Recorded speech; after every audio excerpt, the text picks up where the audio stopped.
ಈಗ ನಮ್ಮ ವ್ಯವಹಾರಕ್ಕೆ ಒಂದಷ್ಟು ಜನರ ಅಗತ್ಯ ಇದೆ, ಬಂಡವಾಳವು ಕೂಡ ಸ್ವಲ್ಪ ಜಾಸ್ತಿ ಬೇಕು. ಆ ಸಮಯದಲ್ಲಿ ಈ ಪಾಲುದಾರಿಕೆ ಅಥವಾ ನಾವು ಪಾರ್ಟ್ನರ್ಶಿಪ್ ಅಂತ ಹೇಳಿ ಏನು ಕರಿತೇವೆ, ಆ ಒಂದು ಓನರ್ಶಿಪ್ ಸ್ಟ್ರಕ್ಚರ್ ಕೂಡ ಇದೆ. ಈ ಪಾರ್ಟ್ನರ್ಶಿಪ್ಪಲ್ಲಿ ಈಗ ಏನಾಗಿದೆ ಅಂದರೆ ನಮ್ಮ ಭಾರತ ದೇಶದಲ್ಲಿ 2 ರೀತಿಯ ಪಾರ್ಟ್ನರ್ಶಿಪ್ ಇದೆ. 2008ರಲ್ಲಿ ಮತ್ತೊಂದು ಪಾಲುದಾರಿಕೆಗೆ ಸಂಬಂಧಪಟ್ಟ ಕಾನೂನು ಬಂದಿದೆ.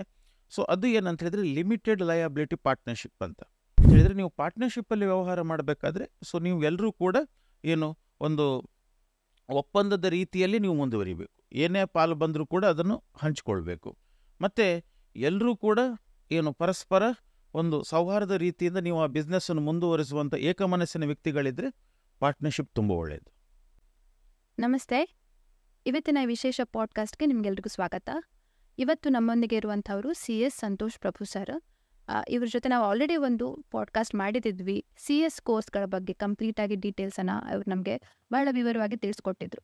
ಅದೇ ರೀತಿ ಇವತ್ತು ಎಲ್ಲ ಸಾರ್ವಜನಿಕರಿಗೆ ಉಪಯೋಗ ಆಗುವ ಹಾಗೆ ಈ ಬಿಸ್ನೆಸ್ ಅಂದರೆ ಏನು, ಅಂದರೆ ಬಿಸ್ನೆಸ್ಗೆ ಯಾವ್ಯಾವ ರೀತಿಯಲ್ಲಿ ಟೆಕ್ನಿಕಲ್ ರಿಕ್ವೈರ್ಮೆಂಟ್ಸ್ ಇರುತ್ತೆ, ಯಾವ ರೀತಿಯ ಫಾರ್ಮ್ ಆಫ್ ಬಿಸ್ನೆಸ್ ಬೇಕು, ಅಂದರೆ ಪ್ರೊಪ್ರೇಟರ್ಶಿಪ್ಪ, ಪಾರ್ಟ್ನರ, ಕಂಪ್ನಿ ಅಂದರೆ ಏನು, ಸ್ಟಾರ್ಟಪ್, ಇದ್ರ ಬಗ್ಗೆ ಎಲ್ಲವೂ ಕೂಡ ನಮಗೆ ವಿವರವಾಗಿ ತಿಳಿಸ್ಕೊಡ್ಲಿಕ್ಕೆ ನಮ್ಮೊಂದಿಗೆ ಇರುವಂಥವ್ರು CS ಸಂತೋಷ್ ಪ್ರಭು ಸರ್.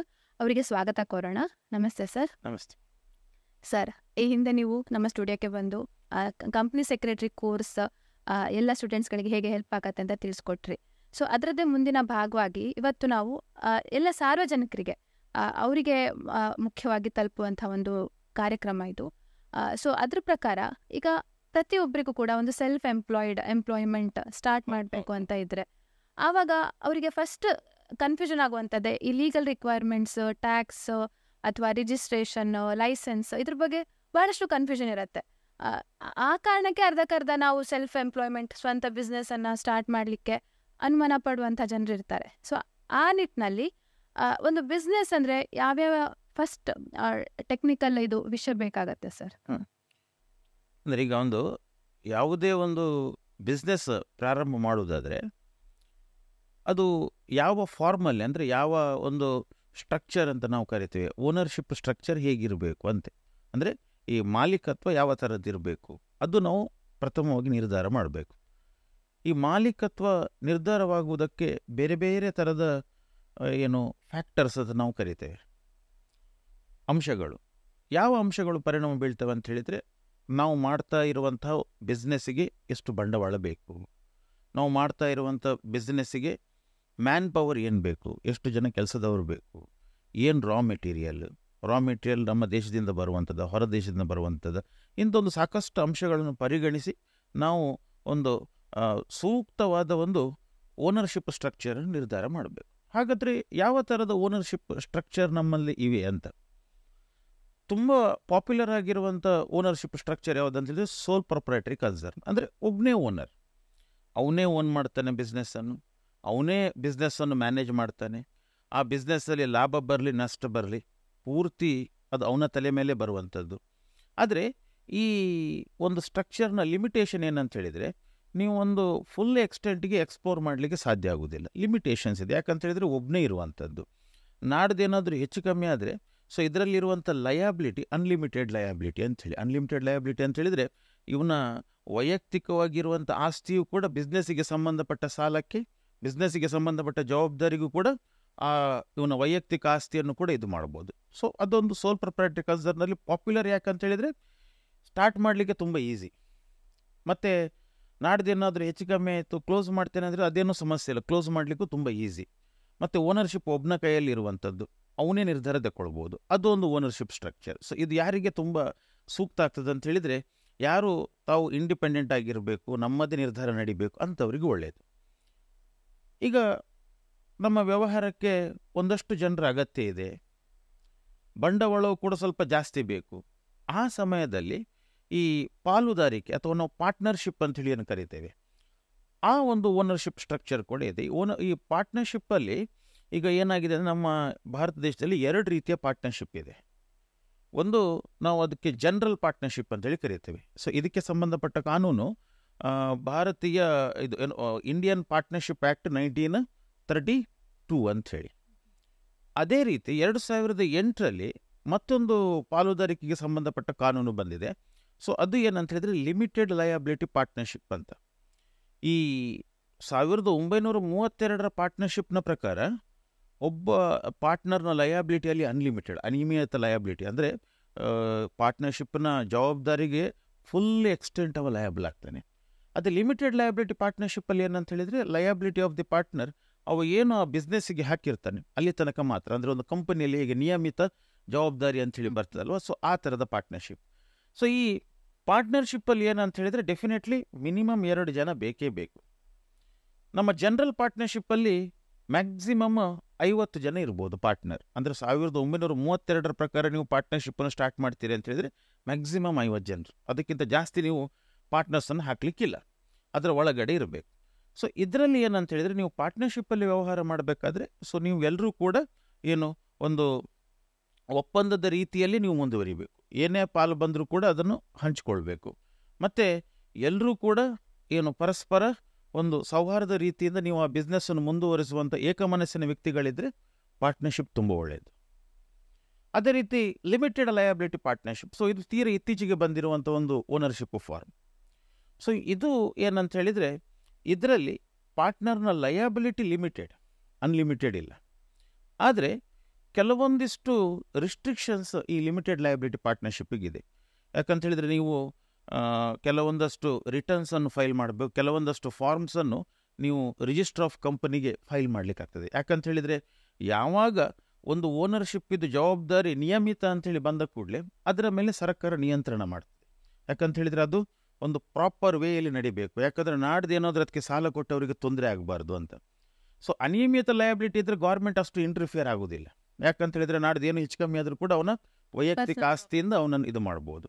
ಸೊ ಈ ಲಿಮಿಟೆಡ್ ಲಯಬಿಲಿಟಿ ಪಾರ್ಟ್ನರ್ಶಿಪ್ ಯಾವಾಗ ಒಳ್ಳೇದಂತ ಹೇಳಿದರೆ ನೀವು ಕೈಗೆತ್ಕೊಳ್ತಿರುವಂಥ ವೆಂಚರ್ ತುಂಬ ರಿಸ್ಕಿ ಇದ್ದರೆ, ನಾಳೇನಾದರೂ ಹೆಚ್ಚು ಕಮ್ಮಿ ಆಗಿ ರಿಸ್ಕಿ ವೆಂಚರ್ ಇದ್ದರೆ ಸೊ ಇವನ ವೈಯಕ್ತಿಕ ಆಸ್ತಿಗೆ ಧಕ್ಕೆ ಬರ್ಬೋದು. ಅಂಥ ಸಮಯದಲ್ಲಿ ಲಿಮಿಟೆಡ್ ಲಯಬಿಲಿಟಿ ಪಾರ್ಟ್ನರ್ಶಿಪ್ ಅದೊಂದು ಸೂಕ್ತವಾದ ಒಂದು ಓನರ್ಶಿಪ್ ಫಾರ್ಮ್.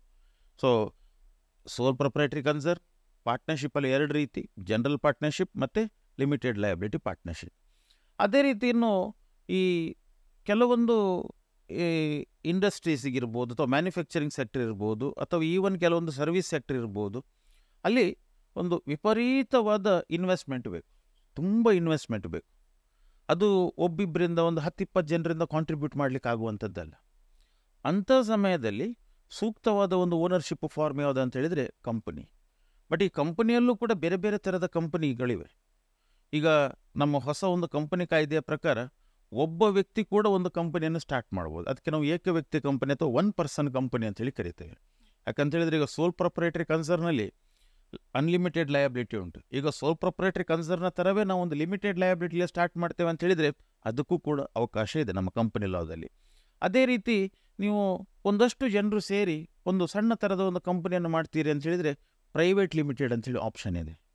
ಪ್ರೈವೇಟ್ ಲಿಮಿಟೆಡ್ ಕಂಪನಿಯಲ್ಲಿ ನೀವು ಸಣ್ಣ ಆಪರೇಷನ್ಸು ಮಾಡ್ಬೋದು ಅಥವಾ ದೊಡ್ಡ ರೀತಿಯ ವ್ಯವಹಾರವನ್ನು ಕೂಡ ಮಾಡ್ಬೋದು. ಆದರೆ ಪ್ರೈವೇಟ್ ಕಂಪನಿಯಲ್ಲಿ ಮೆಂಬರ್ಶಿಪ್ಗೆ ಲಿಮಿಟೇಷನ್ ಇದೆ. ಮ್ಯಾಕ್ಸಿಮಮ್ ಅಂತ ಹೇಳಿದರೆ 200, ಅದಕ್ಕಿಂತ ಜಾಸ್ತಿ ಮೆಂಬರ್ಸ್ ಇರಲಿಕ್ಕಿಲ್ಲ. ಮತ್ತು ಪ್ರೈವೇಟ್ ಕಂಪನಿಯವರು ಅವರ ಸೆಕ್ಯೂರಿಟೀಸನ್ನು ಇರ್ಬೋದು, ಅವರ ಶೇರ್ಸನ್ನು ಇರ್ಬೋದು ಪಬ್ಲಿಕ್ಕಿಗೆ ಆಫರ್ ಮಾಡಲಿಕ್ಕಿಲ್ಲ.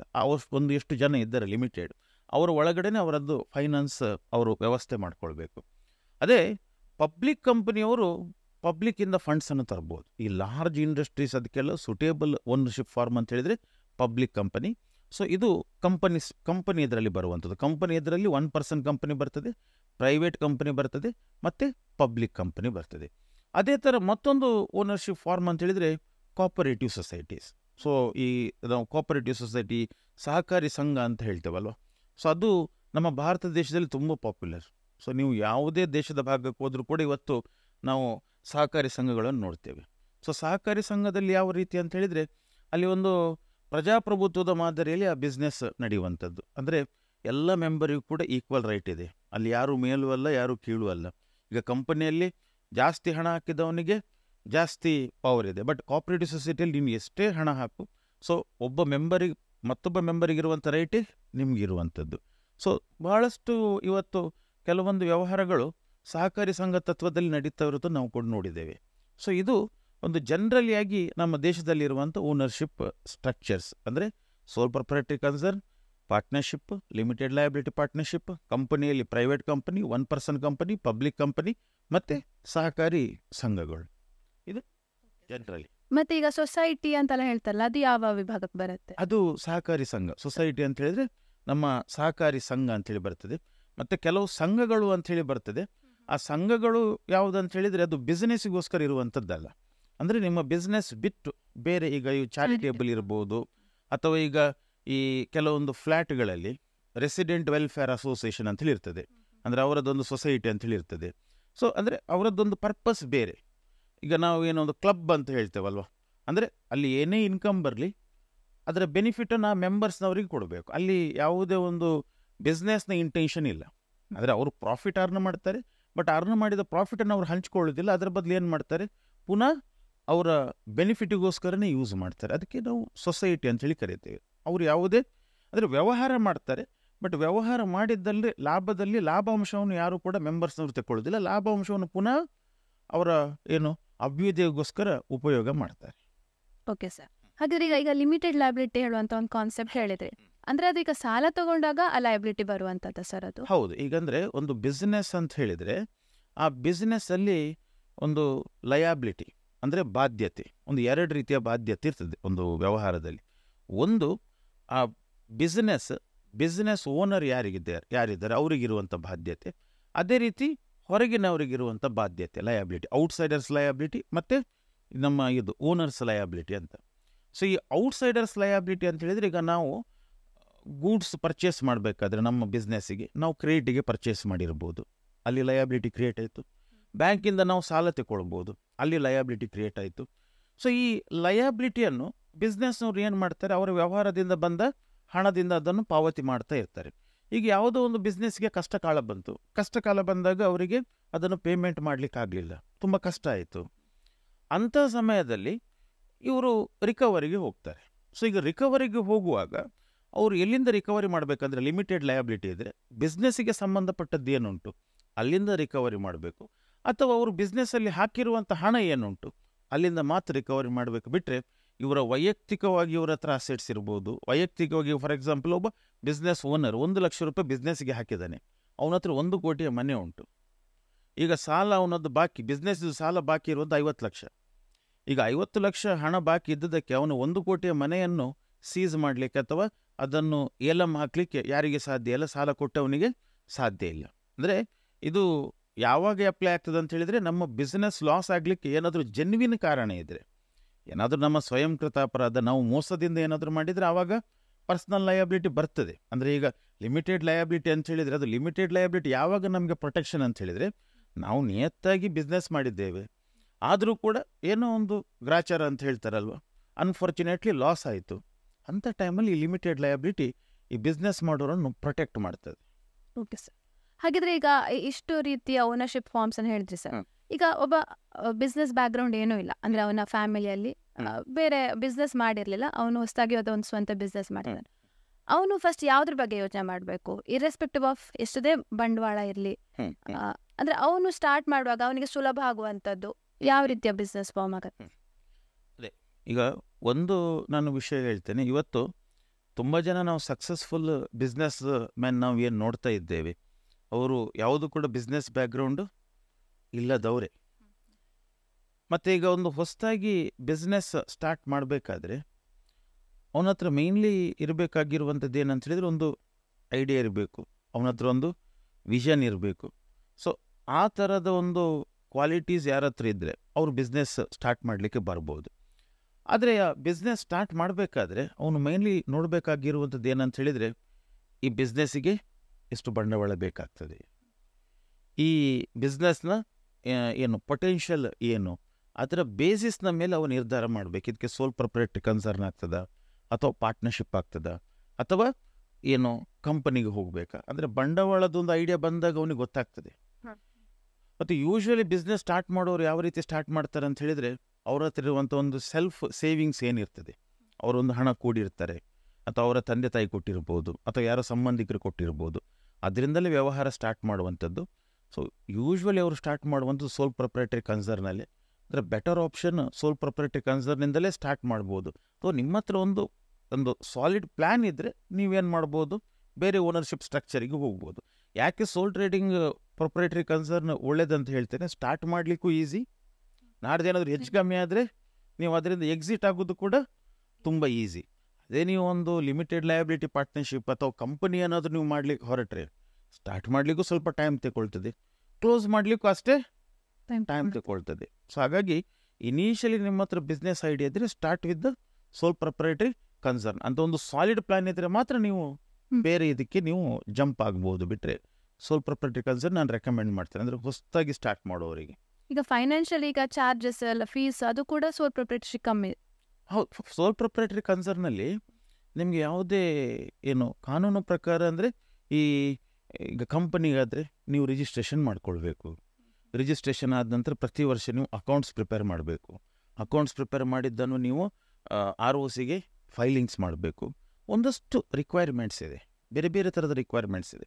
ಆದರೆ ಈ ಸೋಲ್ ಪ್ರೊಪ್ರೈಟರಿ ಕನ್ಸರ್ನಲ್ಲಿ ಹೇಗಂತ ಹೇಳಿದ್ರೆ ಅಂಥ ರಿಕ್ವೈರ್ಮೆಂಟ್ಸ್ ಏನೂ ಇರೋದಿಲ್ಲ. ನೀವು ಜಸ್ಟ್ ಒಂದು ಟ್ರೇಡ್ ಲೈಸೆನ್ಸ್ ಅಥವಾ ಆ ಒಂದು ನೀವು ಏನು ವ್ಯವಹಾರ ಮಾಡಲಿಕ್ಕೆ ಹೊರಟಿದ್ದೀರಿ ಅದಕ್ಕೆ ಸಂಬಂಧಪಟ್ಟ ರಿಕ್ವೈರ್ಮೆಂಟ್ಸ್ ಏನುಂಟು ಅದನ್ನು ಫುಲ್ಫಿಲ್ ಮಾಡಿ ನೀವು ಬಿಸ್ನೆಸ್ಸನ್ನು ಸ್ಟಾರ್ಟ್ ಮಾಡ್ಬೋದು. ಅಥವಾ ಎಟ್ ದ ಮೋಸ್ಟ್ ನಿಮಗೆ ಏನು ಒಂದು ನೀವು ಮಾಡ್ತಿರುವಂಥ ಬಿಸ್ನೆಸ್ಸಿಗೆ ಕಾರ್ಪೊರೇಟ್ ಫಾರ್ಮ್ ಬೇಕು ಅಂತ ಹೇಳಿ ಆದರೆ you can go to the 1 person company, private limited company ಕೂಡ ಮಾಡ್ಬೋದು. ಬಟ್ ಈ ಸೋಲ್ ಪ್ರೊಪ್ರೈಟರಿ ಕನ್ಸರ್ನಲ್ಲಿ ಜಾಸ್ತಿ ಏನು ರಿಕ್ವೈರ್ಮೆಂಟ್ಸ್ ಬರೋದಿಲ್ಲ. ನೀವು ಬ್ಯಾಲೆನ್ಸ್ ಶೀಟ್ ಮಾಡಿ ಫೈಲ್ ಮಾಡಬೇಕು, ಆ್ಯನ್ಯುವಲ್ ರಿಟರ್ನ್ ಫೈಲ್ ಮಾಡಬೇಕು, ಕಂಪ್ಲೈನ್ಸಸ್ ತುಂಬ ಕಮ್ಮಿ. ಯಾಕಂದರೆ ನೀವೇ ಓನರ್, ನಾಳೆ ಏನಾದರೂ ಹೆಚ್ಚು ಕಮ್ಮಿ ಆದರೆ ನೀವೇ ಜವಾಬ್ದಾರರು, ಲಿಮಿಟೆಡ್ ಲಯಬಿಲಿಟಿ ಅನ್ನುವಂಥ ಕಾನ್ಸೆಪ್ಟ್ ಇಲ್ಲ. ಸೊ ಹಾಗಾಗಿ ಸ್ವಲ್ಪ ಕಮ್ಮಿ ಪ್ರೊಸೀಜರ್ ಎಲ್ಲ ಫಾಲೋ ಮಾಡಬೇಕಾಗಿರುವಂಥದ್ದು ಏನಿಲ್ಲ, ತುಂಬ ಕಮ್ಮಿ ಅಂತ ಹೇಳ್ಬೋದು. ಹಾಗಾಗಿ ಹೊಸದಾಗಿ ಬಿಸ್ನೆಸ್ಗೆ ಬರೋವರಿಗೆ that is one good option ಅಂತ ನಾನು ಹೇಳುವಂಥದ್ದು. Okay sir. ಸೊ ಹಾಗಿದ್ರೆ ಈಗ ಯಾವುದಾದ್ರೂ ಮಾಡ್ಬೋದು ಅಂತ ತಾವು ಹೇಳಿದ್ರಿ. ಅಂದರೆ ಈಗ ಯಾವುದೇ ಪರ್ಟಿಕ್ಯುಲರ್ ಫೀಲ್ಡ್ಗೆ ಕಂಪ್ನಿ ಮಾಡಬೇಕು ಅಥವಾ ಪಾರ್ಟ್ನರ್ಶಿಪ್ ಮಾಡಬೇಕು ಅಂತ ಇದೆಯಾ ಸರ್? ಅಂದರೆ ಪರ್ಟಿಕ್ಯುಲರ್ ಟೈಪ್ ಆಫ್ ಬಿಸ್ನೆಸ್ಸಿಗೆ, ಈಗ ಟೆಕ್ಸ್ಟೈಲು ಅಥವಾ ಮ್ಯಾನುಫ್ಯಾಕ್ಚರಿಂಗಿಗೆ ಆ ರೀತಿ ಏನಾದರೂ ರೂಲ್ಸ್ ಇದೆಯಾ? ಅಂಥದ್ದೊಂದು ಪರ್ಟಿಕ್ಯುಲರ್ ರೂಲ್ಸ್ ಇಲ್ಲ. ಆದರೆ ನೀವು ಮ್ಯಾನುಫ್ಯಾಕ್ಚರಿಂಗ್ ಇದಕ್ಕೆ ಹೋಗ್ತೀರಿ ಅಂತ ಹೇಳಿ ಆದರೆ ದೊಡ್ಡ ದೊಡ್ಡ ಮಿಷನರೀಸ್ ಬೇಕು, ಅಷ್ಟೇ ವರ್ಕ್ ಫೋರ್ಸ್ ಬೇಕು, ಮತ್ತು ಅದಕ್ಕೊಂದು ಜಾಗ ಬೇಕು, ಹ್ಯೂಜ್ ಇನ್ವೆಸ್ಟ್ಮೆಂಟ್. ಅಂದರೆ ಫ್ಯಾಕ್ಟ್ರಿ ಮಾಡಬೇಕು, ಹೌದು, ದೊಡ್ಡ ಇನ್ವೆಸ್ಟ್ಮೆಂಟ್ ಬೇಕು, ಫ್ಯಾಕ್ಟ್ರಿ ಅದು ಇದು ಅಂತ ಹೇಳಿ. ಸೊ ಯಾವಾಗ ನಿಮಗೆ ದೊಡ್ಡ ಇನ್ವೆಸ್ಟ್ಮೆಂಟ್ ಬೇಕು ಅಂತ ಹೇಳಿ ಆದರೆ ಡೆಫಿನೆಟ್ಲಿ ನೀವು ಒಂದೇ ಪಬ್ಲಿಕ್ಕಿಂದ ಹಣ ಇದು ಮಾಡಬೇಕಾಗ್ತದೆ ಅಥವಾ ಬ್ಯಾಂಕಿಂದ ಸಾಲ ತಗೊಳ್ಬೇಕಾಗ್ತದೆ.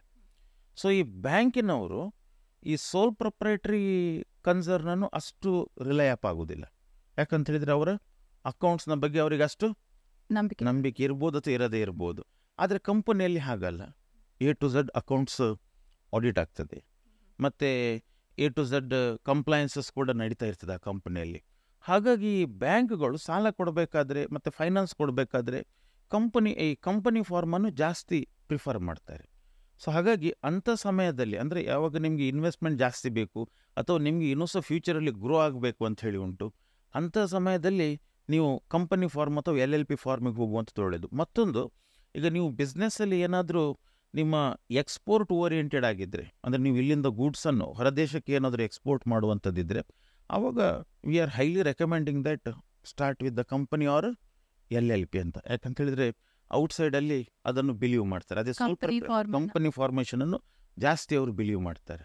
ಯಾಕಂತ ಹೇಳಿದರೆ ಏನಾದರೂ ಆದರೆ ಅವರಿಗೆ ಇನ್ಫಾರ್ಮೇಷನ್ ಕಂಪನಿದ್ದು ನಮ್ಮ ಗೌರ್ಮೆಂಟಿಗೆ ಸಂಬಂಧಪಟ್ಟ ROC ಸೈಟಲ್ಲಿ ಸಿಗ್ತದೆ, ಎಲ್ಲವೂ ಕೂಡ ಅವರಿಗೆ ಸಿಗ್ತದೆ.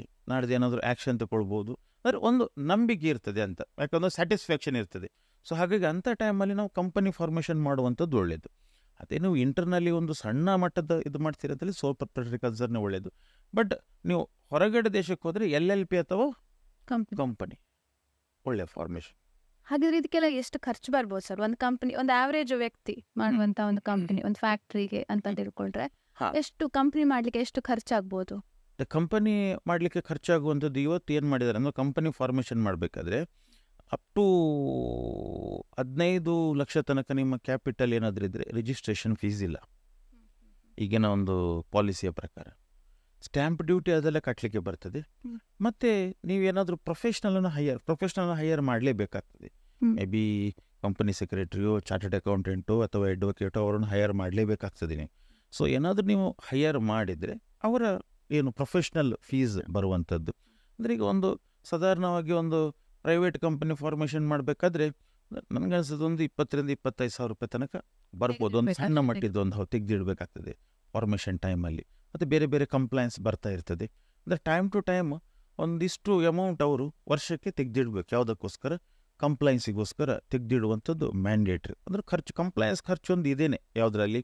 ನಿಮ್ಮ ಕಂಪನಿಯಲ್ಲಿ. ಅಂದರೆ ದೊಡ್ಡ ಮಟ್ಟದಲ್ಲಿ ಬರೋದಿಲ್ಲ, ಸಣ್ಣ ಮಟ್ಟದಲ್ಲಿದ್ದರೆ ನಿಮ್ಮ ಕಂಪನಿ, ಅದು ಕಂಪನಿ ನಾಡ್ದು ದೊಡ್ಡ ಮಟ್ಟದಕ್ಕೆ ಹೋದಾಗ ಆ ಖರ್ಚು ಕೂಡ ಜಾಸ್ತಿ ಆಗ್ತದೆ. ಬಟ್ ಅದನ್ನು ದೊಡ್ಡ ವಿಷಯ ಆಗೋದಿಲ್ಲ. ಅಂದರೆ ಇನಿಷಿಯಲ್ ಸ್ಟೇಜಲ್ಲಿ ನೀವು ಖರ್ಚು ಮಾಡುವಂಥದ್ದು ಏನು, ನಿಮ್ಮ ಸೇಲ್ಸಿನ ಒಂದು 10%, 15% ಇರ್ಬೋದು. ಅದೇ ರೀತಿ ಬಿಸ್ನೆಸ್ ನಾಡ್ದು ನಿಮ್ದು ದೊಡ್ಡದಾಗದಾಗ ಅದು 1% ಕೂಡ ಇರೋದಿಲ್ಲ, ಅದಕ್ಕಿಂತ ಕಮ್ಮಿಯೇ ಇರ್ತದೆ. ಬಟ್ ಕೊಡುವಂಥ ಅಮೌಂಟು ದೊಡ್ಡದಿರ್ಬೋದು. ಅಂದರೆ ಅಮೌಂಟ್ ವೈಸ್ ನೋಡ್ಲಿಕ್ಕೆ ಹೋದರೆ. ಬಟ್ ಪರ್ಸೆಂಟೇಜ್ ವೈಸ್ ನೋಡ್ಲಿಕ್ಕೆ ಹೋದರೆ ಕಮ್ಮಿ ಆಗ್ತದೆ. ಬಟ್ ಅದೇನು ಅದು ಕೊಡುವಂಥದ್ದು ಕೂಡ ಏನು, ಆ ಕಂಪ್ಲೈನ್ಸ್ಗೆ ಖರ್ಚು ಮಾಡುವಂಥದ್ದು ಕೂಡ ಏನಿದೆ ಅದು ಕಂಪನಿ ಒಳ್ಳೆಯದಕ್ಕೋಸ್ಕರ. ಯಾಕಂದರೆ ಕಂಪ್ಲೈಂಟ್ ಕಂಪನಿ ಅಂತ ಹೇಳಿದರೆ ಎಲ್ಲರೂ ಕೂಡ ರೆಡಿ ಇರ್ತಾರೆ ಫೈನಾನ್ಸ್ ಮಾಡಲಿಕ್ಕೆ. ಎಲ್ಲರೂ ಕೂಡ ಗೌರ್ಮೆಂಟ್ನವರು ಕೂಡ ಅದಕ್ಕೆ ಇನ್ಸೆಂಟಿವ್ ಕೊಡಲಿಕ್ಕೆ ರೆಡಿ ಇರ್ತಾರೆ. ಸೊ ಹಾಗಾಗಿ ಅದು ಕಂಪ್ಲೈನ್ಸ್ ಅನ್ನೋದು ಬರ್ಡನ್ ಅಂತೇಳಿ ಕನ್ಸಿಡರ್ ಮಾಡುವಂತಲ್ಲ, ಅದು ಕಂಪನಿ ಒಳ್ಳೆಯದಕ್ಕೋಸ್ಕರ. ಸೊ ಹಾಗಾದ್ರೆ ಈಗಿನ ಒಂದು ಇದ್ರ ಪ್ರಕಾರ, ಕಾನೂನಿನ ಪ್ರಕಾರ ಕಂಪನಿ ಆದ್ರೆ ಒಂದು ಫೈನಾನ್ಸ್ ರೇಸ್ ಮಾಡ್ಲಿಕ್ಕೆ, ಅಂದ್ರೆ ಇಫ್ ಇಟ್ಸ್ ಕಂಪ್ಲೈಂಟ್ ಸುಲಭ ಆಗ್ಬೋದು ಅಂತ. ಸುಲಭ ಆಗ್ತದೆ. ಸೊ ಸುಲಭದಲ್ಲಿ ಅವರಿಗೆ ಫೈನಾನ್ಸ್ ಸಿಗ್ತದೆ. ಈವನ್ ಅವರು ಬ್ಯಾಂಕಿನವರೊಟ್ಟಿಗೆ ನೆಗೋಷಿಯೇಟ್ ಕೂಡ ಮಾಡ್ಬೋದು ಯಾವುದರ ಬಗ್ಗೆ, ಬಡ್ಡಿ ದರದ ಬಗ್ಗೆ ಮತ್ತು ಮಾರ್ಜಿನ್ ಮನಿಯ ಬಗ್ಗೆ. ಸೊ ಅಂದರೆ ಅವರೊಂದು ಆ ಒಂದು ಪೊಸಿಷನಲ್ಲಿ ಇರ್ತಾರೆ. ಯಾರು? ಕಂಪನಿಗಳು ಎಲ್ಲವೂ ಕೂಡ A to Z rules and regulations follow ಮಾಡ್ತಿರುವಂಥ ಕಂಪನಿ, ಮತ್ತು ಪ್ರಾಂಪ್ಟಾಗಿ ಪೇಮೆಂಟ್ ಮಾಡ್ತಿರುವಂಥ company. So they are in powerful position. So they can bargain with the banks while taking the finance. ಆ ರೀತಿಯ ಒಂದು ಸಿಚುವೇಶನ್ ಇದೆ ನಮ್ಮ ಭಾರತ ದೇಶದಲ್ಲಿ. ದೊಡ್ಡ ಕಂಪ್ನಿಗಳಿಗೆ ಇವತ್ತು 4-5% ಲೋನ್ ಕೊಡುವಂಥ ಬ್ಯಾಂಕ್ಗಳಿದೆ. ಅದೇ ಒಬ್ಬ ಸಾಮಾನ್ಯ ಜನರಿಗೆ ಲೋನ್ ಕೊಡಬೇಕಾದ್ರೆ ಒಂದು ಇಂತಿಷ್ಟು ಪರ್ಸೆಂಟೇಜ್ ಅವರದ್ದು ಮಿನಿಮಮ್ ಬ್ಯಾಂಕ್ ರೇಟ್ ಅದೆಲ್ಲ ಕನ್ಸಿಡರ್ ಮಾಡ್ತಾರೆ. ಯಾಕಂದರೆ ಪ್ರಾಂಪ್ಟ್ ಪೇಮೆಂಟ್ ಆಗ್ತಾ ಉಂಟು, ತುಂಬ ದೊಡ್ಡ ಅಮೌಂಟ್ ಉಂಟು, ರೆಗ್ಯುಲರ್ ಅವರಿಗೆ ಇನ್ಕಮ್ ಬರ್ತದೆ. ಸೊ ಆ ಒಂದು ಎಮ್ಮಲ್ಲಿ ಫೈನಾನ್ಸ್ ಮಾಡುವಂಥ ತುಂಬ ಬ್ಯಾಂಕ್ಸ್ಗಳು ಕೂಡ ಇವೆ, ನಾನ್ ಬ್ಯಾಂಕಿಂಗ್ ಫೈನಾನ್ಸ್ ಕಂಪನೀಸ್ಗಳು ಕೂಡ ಇವೆ. ಓಕೆ ಸರ್, ಹಾಗಿದ್ರೆ ಕಂಪ್ನಿ ಅಂದ್ಕೊಳ್ಳೆ ನೆನಪಿಗೆ ಬಂತು. ಈ ಸ್ಟಾರ್ಟ್ಅಪ್ ಹೇಳುವಂಥದ್ದು ಈಗ ತುಂಬಾ ನಾವು ಕೇಳ್ತೇವೆ. ಸುಮಾರು ಜನ ಯುವ ಜನತೆ ಸ್ಟಾರ್ಟ್ಅಪ್ ಮಾಡುವಂಥದ್ದು ಹೊಸ ಐಡಿಯಾ ಅಂತ ಎಲ್ಲ ಹೇಳ್ತಿರ್ತಾರೆ. ಆಕ್ಚುಲಿ ಅದು ಹೇಗೆ ಸ್ಟಾರ್ಟ್ಅಪ್ ಅಂದ್ರೆ ಆಕ್ಚುಲಿ ಏನದು, ಹೇಗೆ ಸ್ಟಾರ್ಟ್ ಮಾಡ್ತಾರೆ? ಸೊ ಸ್ಟಾರ್ಟಪ್ ಆ್ಯಕ್ಚುಲಿ ಏನಂತ ಹೇಳಿದರೆ ಈ ಇನಿಷಿಯಲ್ ಸ್ಟೇಜಲ್ಲಿರುವಂಥ ಒಂದು ಎಂಟಿಟೀಸ್ ಅದು. ಸೊ ಅಂದರೆ ಒಂದು ಹೊಸ ಇನ್ನೋವೇಟಿವ್ ಐಡಿಯಾ ಇಟ್ಕೊಂಡು ಬಂದಿರುವಂಥದ್ದು ಕಂಪ್ನಿನೇ ಆಗಿರ್ಬೇಕು. ಅಲ್ಲ, ಕಂಪ್ನಿ ಅಂತ ಆಗ್ಬೇಕಂತೇನಲ್ಲ. ಈಗ ಸ್ಟಾರ್ಟಪ್ ಪಾಲಿಸಿ ಇದೆ ನಮ್ಮ ಭಾರತ ದೇಶದಲ್ಲಿ. ಸ್ಟಾರ್ಟಪ್ ಪಾಲಿಸಿಯ ಪ್ರಕಾರ ನಿಮ್ಮ startup either it is A general partnership ಅಥವಾ LLP ಅಥವಾ ಕಂಪನಿ. ಈ ಮೂರಲ್ಲಿ ಯಾವುದಾದ್ರೂ ಒಂದು. ಸೋಲ್ ಪ್ರೊಪ್ರೈಟರಿ ಕನ್ಸರ್ನಿಗೆ ಸ್ಟಾರ್ಟಪ್ ಎನ್ನುವಂಥ ಸ್ಟೇಟಸ್ ಕೊಡೋದಿಲ್ಲ ನಮ್ಮ ಸ್ಟಾರ್ಟಪ್ ಪಾಲಿಸಿಯ ಪ್ರಕಾರ. ಸೊ ಈ ಮೂರಲ್ಲಿ ಯಾವುದಾದ್ರೂ ಒಂದಾಗಿ ಇರಬೇಕು. ಇದರ ಒಂದು ಫೀಚರ್ ಏನಂತ ಹೇಳಿದರೆ, ಈ ಸ್ಟಾರ್ಟಪ್ಗಳು ತುಂಬ ಸ್ಟಾರ್ಟ್ ಆಗ್ತವೆ, ಬಟ್ ಅದರಲ್ಲಿ ಸಕ್ಸಸ್ ಆಗುವಂಥ ರೇಷು ತುಂಬ ಕಮ್ಮಿ. ಬಟ್ ಸಕ್ಸಸ್ ಆದರೆ ಇದೆ ಅಲ್ವಾ, ಇವತ್ತು ಆ ಒಂದು ಸಣ್ಣ ಎಂಟಿಟಿ ನಾಡ್ದು ಒಂದು ದೊಡ್ಡ ಒಂದು ಎಂಟಿಟಿಯಾಗಿ ಒಂದು ವೆಲ್ತ್ ಕ್ರಿಯೇಟ್ ಆಗುವಂಥ ಒಂದು ಬಿಲಿಯನ್ ಇದರಲ್ಲಿ, ಅಂದರೆ $1 ಬಿಲಿಯನ್ ವೆಲ್ತ್ ಕ್ರಿಯೇಟ್ ಮಾಡುವಂಥ ಒಂದು ಕಂಪನಿಗಳಾಗಿ ಕನ್ವರ್ಟ್ ಆದದ್ದು ಕೂಡ ನಮ್ಮ ಎದುರುಗಡೆನೇ ಇದೆ. ಈಗ ಸುಮಾರು ಫಾರ್ ಎಕ್ಸಾಂಪಲ್ ನಾವು ಈ ಫುಡ್ ಡೆಲಿವರಿ ಝೊಮ್ಯಾಟೊ, ಅದು ಸ್ಟಾರ್ಟಪ್ ಆಗಿ ಇದು ಮಾಡಿರುವಂಥದ್ದು. ಅದೇ ರೀತಿ ಈಗ ಈ ಎಲೆಕ್ಟ್ರಿಕ್ ಏಥೇರ್ ಅಂತ ಹೇಳಿ ಬರ್ತಾ ಉಂಟಲ್ಲ, ಅದು ಕೂಡ ಸ್ಟಾರ್ಟಪ್ ಆಗಿ ಸ್ಟಾರ್ಟ್ ಆಗಿರುವಂಥ ಕಂಪ್ನಿ. ಸೊ ಇವತ್ತು ದೊಡ್ಡ ಲೆವೆಲಲ್ಲಿ ಬಿಸ್ನೆಸ್ ಮಾಡ್ತಾ ಇರುವಂಥ ಕಂಪ್ನಿಗಳು. ಅಂದರೆ ಸ್ಮಾಲ್ ಸ್ಕೇಲಲ್ಲಿ ಸ್ಟಾರ್ಟ್ ಆಗಿ rapid growth within A few years. So ಅಂಥ ಕಂಪನಿಗಳಿಗೆ ನಾವು ಸ್ಟಾರ್ಟಪ್ ಅಂತೇಳಿ ಕರಿತೇವೆ. ಸ್ಟಾರ್ಟಪ್ ಅಂದರೆ ಇನ್ನೋವೇಟಿವ್ ಐಡಿಯಾಸ್ ಇರ್ತದೆ, ನ್ಯೂ ಐಡಿಯಾಸ್ ಇರ್ತದೆ. ಅದು ಕೆಲವೊಮ್ಮೆ ಸಕ್ಸಸ್ ಆಗ್ಬೋದು, ಸಕ್ಸಸ್ ಆಗದೇ ಇರ್ಬೋದು.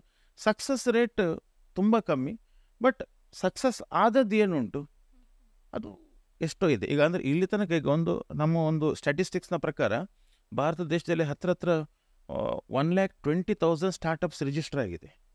ಬಟ್ ಅದರಲ್ಲಿ ಸಕ್ಸಸ್ ಆದದ್ದು 5% ಸಕ್ಸಸ್ ಆದರೂ ಕೂಡ ಆ 5% ಸಕ್ಸಸ್ ಆದ ಕಂಪನಿಗಳು ಕ್ರಿಯೇಟ್ ಮಾಡಿರುವಂಥ ವೆಲ್ತ್ ಕ್ರೋರ್ಸಲ್ಲಿದೆ. ಎಷ್ಟೋ ಎಂಪ್ಲಾಯ್ಮೆಂಟ್ ಜನ್ರೇಷನ್ ಆಗಿದೆ, ಎಷ್ಟೋ ಶೇರ್ ಹೋಲ್ಡರ್ಸ್ ವೆಲ್ತ್ ಕ್ರಿಯೇಟ್ ಆಗಿದೆ.